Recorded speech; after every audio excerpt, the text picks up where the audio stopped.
امروز میخوایم کشک بادمجون مجلسی درست کنیم. اول از همه به یه ظرف آب 1-2 قاشق نمک اضافه میکنیم و با هم مخلوط میکنیم.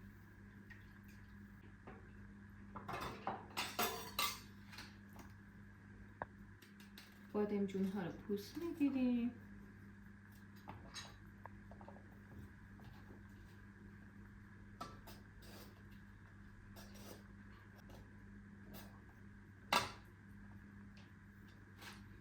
برش میزنیم و داخل آب و نمک قرار میدیم تا تلخشون گرفته بشه.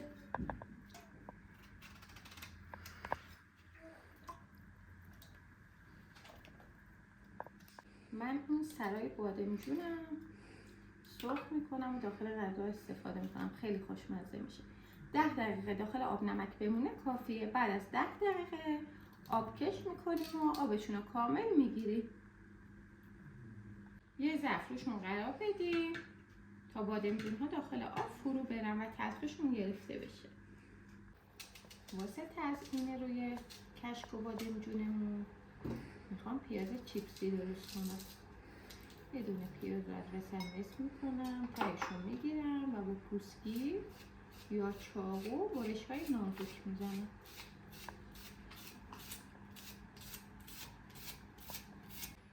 وقتی که پیازا رو نازک برش زدیم یه مقدار آب سرد اضافه میکنیم و 10 دقیقه زمان میدیم.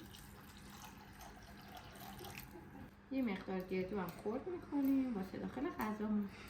البته میتونین گردو رو حذف کنید. اگر هم میخواین گردو استفاده کنید گردو باید دندون گیر باشه، زیاد ریز و یا پودر نکنید.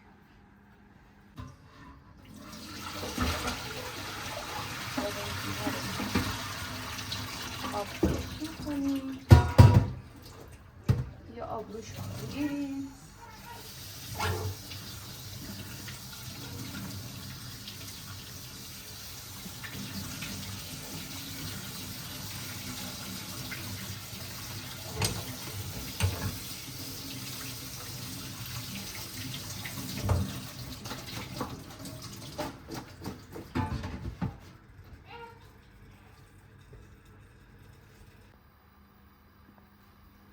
درون تابه یه مقدار روغن میریزیم و میذاریم روغن کاملا داغ بشه. بعد بادمجون ها رو کاملا فشار میدیم تا آب اضافهشون گرفته بشه. بعد هم داخل روغن سرخشون میکنیم.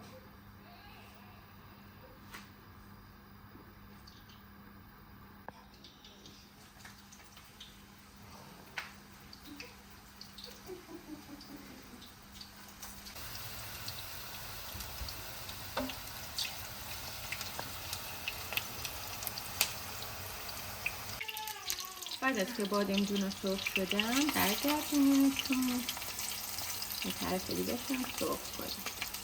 آب بادمجون رو بگیرید. این کار باعث میشه که جذب روغن کمتر باشه.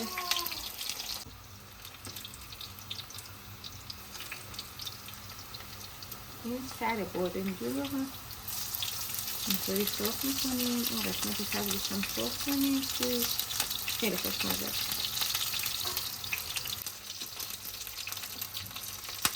هر دو طرف بادمجون که سرخ شد از روغن خارج میکنیم.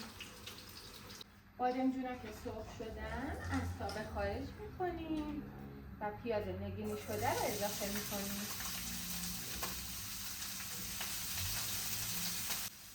تا پیازمون سرخ میشه بادمجون ها رو باید نصف کنیم.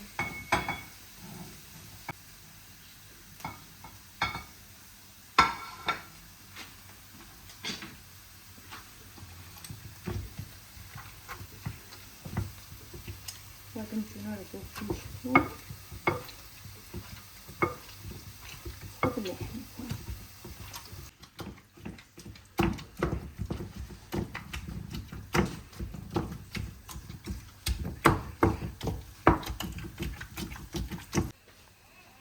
کشک رو هم با یه مقدار آب رقیق میکنیم. من از کشک رامک استفاده میکنم. کشک خوش‌طعم و خوبیه واسه کشک و بادمجون، به نظرم خوشمزه میشه. البته دیگه کشک سلیقه‌ای، کشک پاستوریزه، کشک خونگی، هر چی دوست دارید میتونید برید.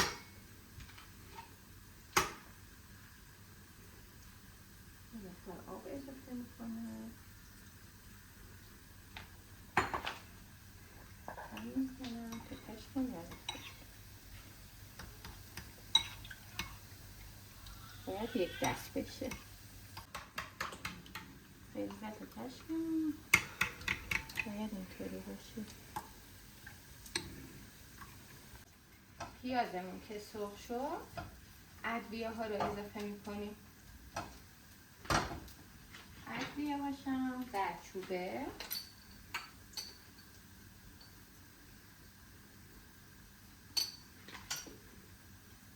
نمک،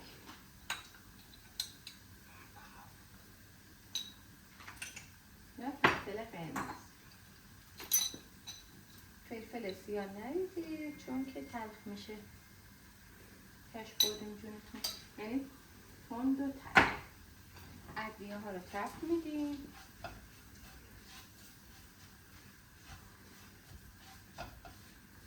تا بوی خامی ادویه ها گرفته بشه. میتونید سیرم اضافه کنید که دل بخواهی هست. ادویه ها که تفت خوردن، نعنا خوش رو هم اضافه میکنیم.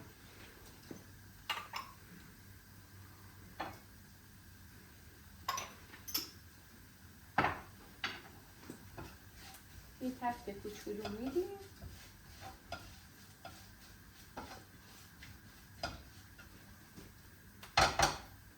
بعد هم بادمجونای کوبیده شده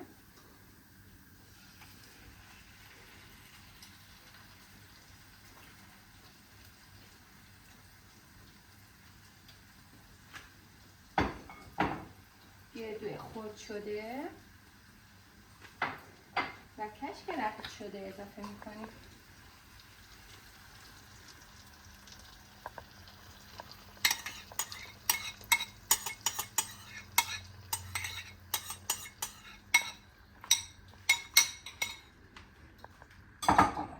و مواد رو با هم ترکیب میکنیم. بعد از ترکیب شدن مواد در تابمون رو میذاریم و زمان میدیم تا کشک بادمجونمون به روغن بیفته و آماده سرو بشه.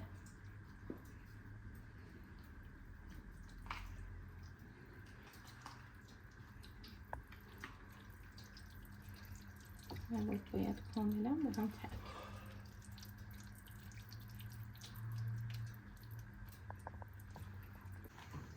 در تابمون رو روی تابه قرار میدیم و زمان میدیم تا کشک بادمجونمون به روغن بیفته. واسه درست کردن پیاز چیپسی یه مقدار روغن میذاریم داغ بشه. روغن که داغ شد، یه کوچولو زردچوبه اضافه میکنیم و پیازهایی که آب کش کردیم و آبشون رو کامل گرفتیم و ذره ذره داخل این روغن سرخ میکنیم.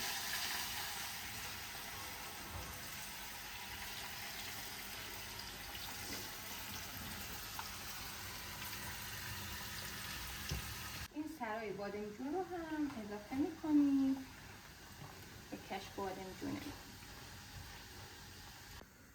بعد از اینکه پیازها سرخ شدن، از روغن جدا میکنیم و روی دستمال قرار میدیم تا روغن اضافیشون گرفته بشه.